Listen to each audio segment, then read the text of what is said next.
Do you know when you pause between two responses, that is when magic happens. All of us, we are rushing towards something, some activity, some outcome, or anything to impress someone. But no matter how much we do and how much we succeed, it kind of feels like empty at the end of every success. Have you ever noticed that? So, how do you kind of counter that? So, I have been discovering that particular formula. Let us go and call it as gratitude spot and start from there. Let me share my screen, how it is done. Just give me a second. Click this, and here we go. Presence of invisible support. It's a really fascinating piece. It really is. And specifically, we're going to be dissecting a future pacing script from this text called the Gratitude Spot Exercise. Right, it's a very specific practice. Yeah. So the mission for our deep dive today is to explore this really fascinating premise, which is how a radical, deliberate shift in our attention can fundamentally alter our perception of, well, how supported we are in our daily lives. Because we usually don't feel supported at all, do we? Not at all. So let's just jump right into this. You know that feeling when you're walking up to your front door and you've got like 5 heavy bags of groceries hanging off your forearms? Oh, yeah. The worst. And your phone is vibrating relentlessly in your pocket. You're trying to balance this precarious cup of coffee in one hand, and you are desperately fumbling with your keys in the other. Just a complete disaster waiting to happen. Exactly. Your shoulders are screaming, your jaw is locked tight, and you feel this overwhelming, palpable sense that if the wind blows just a little too hard, or, if your dog barks at the wrong moment, you're going to drop absolutely With everything. the precariousness of it all. A precarious, heavy, utterly isolated feeling.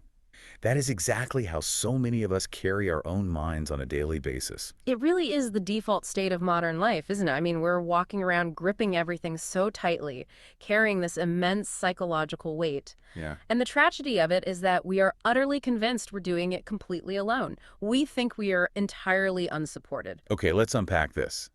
Because the Yeah. central promise of this script we're looking at today is, honestly, it's pretty radical. It definitely goes against the grain. It argues that you, the person listening right now, actually aren't unsupported. You never were. Yeah. The text claims that you just aren't noticing the massive foundational amount of support that is already holding you up. Exactly. And I think it's vital to ground ourselves right from the start here. The text we're exploring today is not just a list of nice, fluffy thoughts. Right. No toxic positivity here. Exactly. We aren't talking about toxic positivity where you just paste a smile over your stress. This is a very specific structural guide. It's designed to literally rewire how we perceive reality. Because our current reality is it's just constant stress. Yes, it targets that baseline state of constant humming urgency we all live in, and it provides a mechanism to deliberately walk us into a state of profound presence. But to get there, the text demands something that feels incredibly counterintuitive. It really does. Like before it even attempts to change your internal mindset, it insists that you have to completely interrupt your physical momentum. The physical stop is everything. Yeah, the instructions say you have to start by closing your eyes or softening your gaze, and then doing something that feels almost illegal in our current culture. Standing completely, entirely still. It issues an explicit, non-negotiable ban on our most common coping mechanisms. Like, the text specifically says, not rushing, not scrolling, not planning the next thing. Which is so hard. Right. Think about how often we use physical movement or, digital distraction to outrun our own anxiety. Constantly. I reach for my phone the second I'm bored or stressed. We all do. Yeah. But this exercise demands that you pull yourself out of the timeline of the past, stop rehearsing the catastrophes of the future, and forcefully anchor yourself in the present physical moment. And the setting it suggests for this is incredibly deliberate. Right. It says to go to a balcony, a window, or, and this is the part that really caught my eye, a small corner you usually pass by without noticing. A forgotten space. Yeah. And once you're standing in this random spot, you are supposed to focus entirely on the raw sensory inputs. The solid ground beneath your feet actively pushing back and supporting you. Mm-hmm. The air gently touching your skin. The text points out that there are sounds happening all around you, and they're happening without asking anything from you. They're just there. But I have to ask you, why does the text specifically instruct you to choose an ordinary overlooked corner? That's a great question. Because, I tried this yesterday, and my quote-unquote forgotten corner was just a hallway with a scuff mark on the baseboard and a pile of mail I've been ignoring. Not very glamorous. No. If the goal is to feel inspired and supported, why not visualize a beautiful, dramatic landscape? Like, why not picture yourself standing on a majestic mountaintop or a gorgeous beach? Well, what's fascinating here is that the text is deliberately stripping away the spectacular to cure our modern addiction to urgency and mental noise. Oh, I see. Yeah, we've been conditioned to believe that awe or gratitude requires a grand stimulus. If you visualize a mountaintop, your mind is still reaching for a peak experience. It wants a reward. Exactly. It's still demanding that the world entertain you or overwhelm you with beauty in order to be worthy of your gratitude. Wow, so we are basically making our gratitude conditional on being entertained. Precisely. By choosing a forgotten corner with a scuffed baseboard and explicitly noticing ambient sounds that don't demand an email response or a decision from you, the script is doing something profound. It's resetting the baseline. Yes, it's training your nervous system to find support in the utterly mundane. It establishes that necessary baseline. Because if you cannot feel supported by the literal ground in a dusty corner of your apartment, you won't truly feel supported anywhere else. You'll just always be chasing the next high. Exactly. It is proving to your brain that support isn't a rare, spectacular event. It is a constant physical reality. That makes a lot of sense. It reminds me of taking a speeding car and finally throwing it out of gear. That's a great way to look at it. Yeah, you aren't driving anywhere anymore. You aren't consuming fuel to move forward, but the engine is finally allowed to just idle. Just exists. Right. Yeah. But obviously, just idling in a hallway doesn't magically fix the fact that life is demanding. Once that physical reality is established, once you've stopped moving, how does the script actually tackle the internal dialogue? Well, it pivots from physical stillness to an active internal inquiry. It asks you to pose a very specific, almost challenging question to yourself. It asks, what blessings exist here that I normally ignore? Okay, here's where it gets really interesting. I want to push back on the traditional use of the word blessing for a second. Go for it. Because usually when we talk about counting our blessings, we're talking about massive windfalls. The big stuff. Right. Right. We mean a huge promotion at work, a stroke of incredible financial luck, finding the perfect partner, or, a major health A victory. highlight reel. Exactly. We treat gratitude like it's the highlight reel of a championship sports game. We only want to look at the slam dunks and the buzzer beaters. But this script is asking us to do the exact opposite. It's asking us to be deeply emotionally grateful for the fact that the grass on the field grew in the first place and that the stadium lights simply turned on. That highlight reel analogy is perfect. Yeah. Because a highlight reel is entirely focused on the exception, right? The rare anomaly. But this script is asking you to revere the rule. It explicitly rejects dramatic things and big achievements and forces your attention entirely toward quiet, hidden supports. Like what? Well, look specifically at the examples the text provides, particularly how it frames the human body. It tells you to notice the clean air entering your lungs, the soft and steady light in the room, and then it says to notice a body that continues carrying you even when you forget to appreciate it. Man, that line really hit me. It's powerful, right? Yeah, it personifies your own biology as this tireless, loyal guardian that just keeps showing up for work every single day, whether you say thank you or not. Yes, and by doing this, the script redefines the very baseline of your existence. We usually think of just standing and breathing as a neutral state. Like a baseline 0. Exactly. Yeah. You think of it as a 0 on the scale. If nothing exceptionally good or bad is happening, we say we are at 0. But the text argues that this baseline is actually an active, continuous act of massive support that we continuously ignore. Right. The sheer mechanical complexity required for you to just stand upright and breathe is staggering. You aren't starting at 0, you're starting at 100. Because the body is doing so much work. You are being physically held together by a complex biological machine and a supportive gravitational environment. Okay, but let me play devil's advocate here. Okay, let's hear it. Identifying these things intellectually, like acknowledging that, yes, the air is clean and yes, my heart is pumping blood, that's pretty easy. I can list those facts right now. Sure. But just knowing them doesn't necessarily make me feel any less overwhelmed by my to-do list. I mean, how does knowing this actually change anything? That is the crucial pivot of the entire exercise. Hmm. The script makes a very strong argument that the items you are noticing are secondary. Wait, really? Yeah. It is how you process these hidden supports that actually creates the internal shift. The mechanics of the exercise are everything. How so? Well, the pacing of the script is strictly regulated. The instructions explicitly command you don't rush, you pause, you let it land. The stated goal is that you must let the realization move from thought into awareness. I love that distinction, moving from thought to awareness. It's a game changer. It makes me think of the difference between eating a meal just to get it over with versus eating a meal like a food critic. Oh, that's a good analogy. Like you can scarf down a burger in your car while driving down the highway just for the calories. You know you're eating, you have a thought of food. Right, it's just fuel. But if you actually stop the car, close your eyes, and taste the complex flavors like the salt, the char of the meat, the texture of the bun, that is awareness. Exactly. But let me ask you this. By insisting that we move from thought to awareness, is the script suggesting that just mentally listing things we're grateful for is actually ineffective if we don't force this physical pause? In many cases, yes. Because so many people keep gratitude journals where they just rapidly write down 3 things before they go to sleep, almost like checking off a grocery list. Right, and it is absolutely suggesting that the grocery list method falls short. In fact, for many people, rapid-fire gratitude journaling just becomes another chore, another metric of productivity to optimize. Which totally defeats the purpose. Exactly. The text uses a brilliant phrase, no effort to prove it, just awareness. When we rapidly list things we are grateful for, we're often staying in the cognitive analytical part of our brain. The same part that's stressed out. Yes, the exact same part of the brain that causes the rushing and the urgency to begin with. We are essentially trying to prove to ourselves or to the universe that our lives are good. We are arguing a case. It's like we're doing PR for our own lives. Exactly.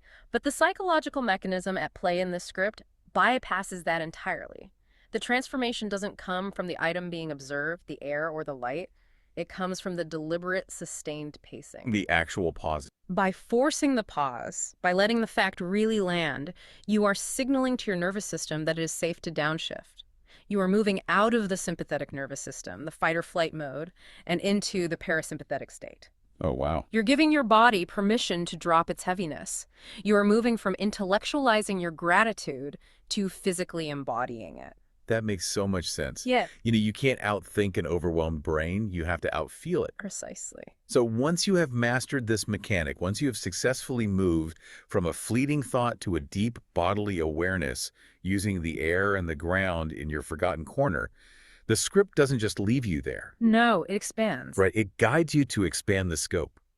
You start looking at a totally new tier of invisible supports. It scales up from the immediate physical environment to your emotional core. The text lists new hidden supports for you to consider, like water that is available when needed, someone in your past who once supported you, a moment of silence that is still here. But then it introduces 2 highly profound concepts: your ability to feel deeply and the quiet truth that you get to begin again. And then it hits you with these piercing reflection questions. It asks, which blessing touched you emotionally? What do you usually take for granted? And the big one, what if life is already holding you more than you realize? That's a heavy question. It is. But I have to challenge the text on one of those specific items. Okay, which one? It lists your ability to feel deeply as a hidden support. But for a lot of people, the ability to feel deeply is exactly what causes all the heaviness and the pain in the first place. That is a very common experience. Right. When you feel deeply about the news or your family struggles or your career setbacks, it feels like a curse. It is the direct source of the overwhelm. So why on earth would the script reframe deep feeling as a foundational support? It is a profound reframe. And to understand it, if we connect this to the bigger picture, we have to look at the item that immediately follows it, the quiet truth that you get to begin again. Okay, how do they connect? What the script is doing here is redefining the very concept of resilience. When we are overwhelmed, we view our own heavy emotions as a burden. We view the need to pick ourselves up, process the pain, and start over as an exhausting, unfair task. We think, why do I have to feel all this? Right, it feels like a punishment, like we're broken. But the text is flipping the narrative. It argues that the sheer biological and psychological capacity to process emotion, the fact that your heart and mind can feel the depth of your life, is an inherited blessing. Even the bad feelings. Especially those. Think about a car's dashboard. If your engine is overheating, the warning lights flash bright red. Those flashing lights are annoying, they cause anxiety, and they mean you have to pull over. Yeah, I hate those lights. We all do. But those lights aren't the problem. They are the support system keeping the engine from exploding. Oh, wow. Your ability to feel deeply, even when it hurts, is your diagnostic system working perfectly. You are equipped to process the world. If you numb the bad, you numb the good. That is the... Yeah. By reframing deep feeling as a support mechanism, the script takes the sting out of the pain.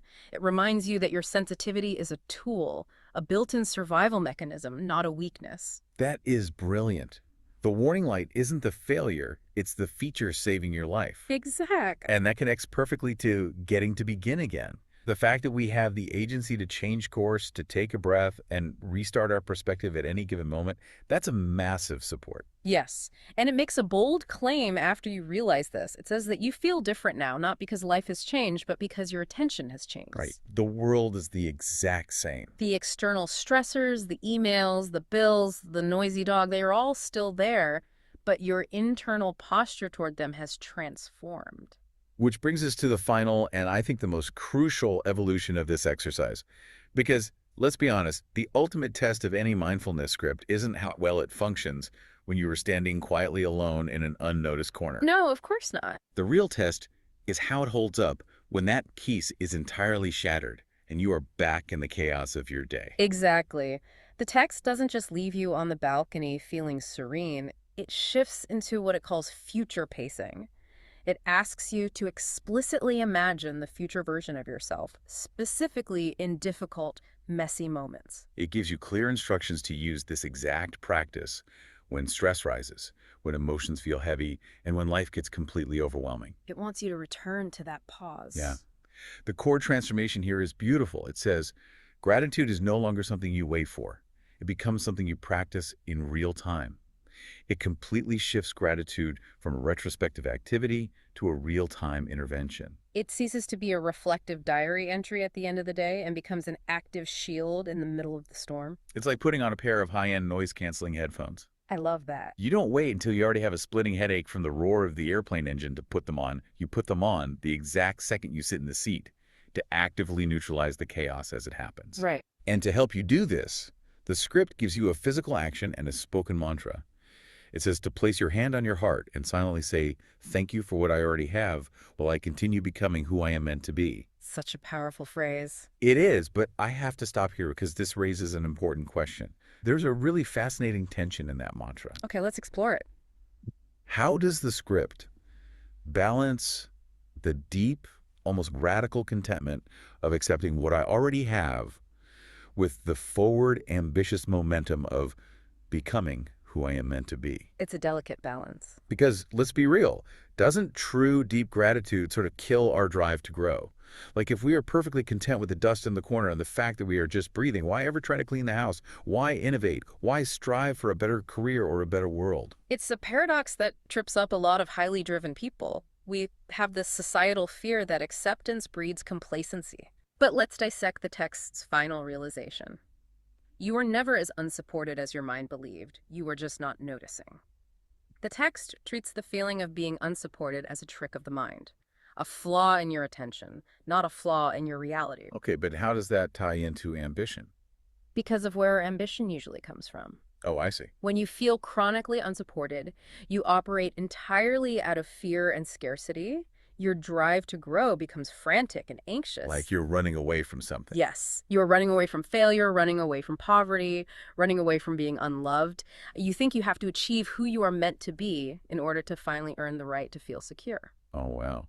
So we use ambition as a way to buy future peace. Exactly. But the mantra harmonizes acceptance and growth by flipping that equation entirely. It recognizes that realizing you are deeply supported right now, exactly as you are, is actually the necessary foundation for genuine healthy growth. We have to be secure first. You are secure first. And from that undeniable safety, you are free to explore who you are meant to be. Gratitude doesn't kill your drive. It changes the fuel source. That is such a cool way to frame it. It fuels your drive with the clean energy of curiosity and purpose rather than the toxic, exhausting anxiety of feeling totally alone. Wow, so what does this all mean? It means you aren't desperately trying to build a house while the ground is shaking beneath you. You recognize the ground is solid, and because it's solid, you can build something magnificent. Exactly. That is incredibly powerful.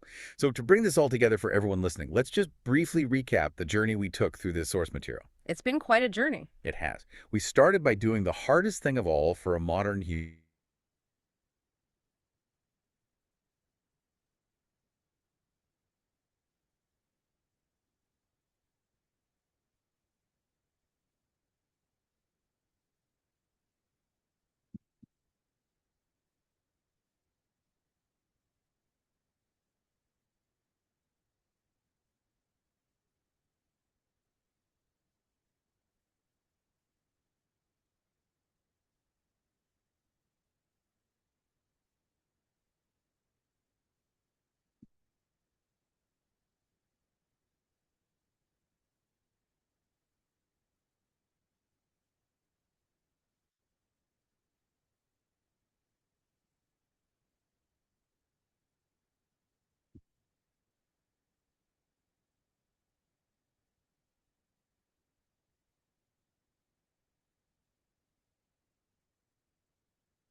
We are supported no matter what. That was the discussion. The way we are breathing clean air, whether we are, whether we consider ourselves to be worthy or not worthy, it is there. So let's be grateful for that. Our heart is beating and giving us life, whether we have done something to deserve that or not. It is unconditional. Now, if we start noticing all this, that is when the unlock happens. Very strange that the steps that we take, the ground supports us and we don't even notice. So, likewise, there are thousands of things in a day which can remind us to be grateful and acknowledge the abundance that we are already blessed with, so that the universe or our subconscious lies, fights, whatever we already. Thank you for watching. And if you want, have a discussion. Then we have a session on Sunday at 3 p.m. Please join that. The link is below in this video. And we can resolve many things just being there.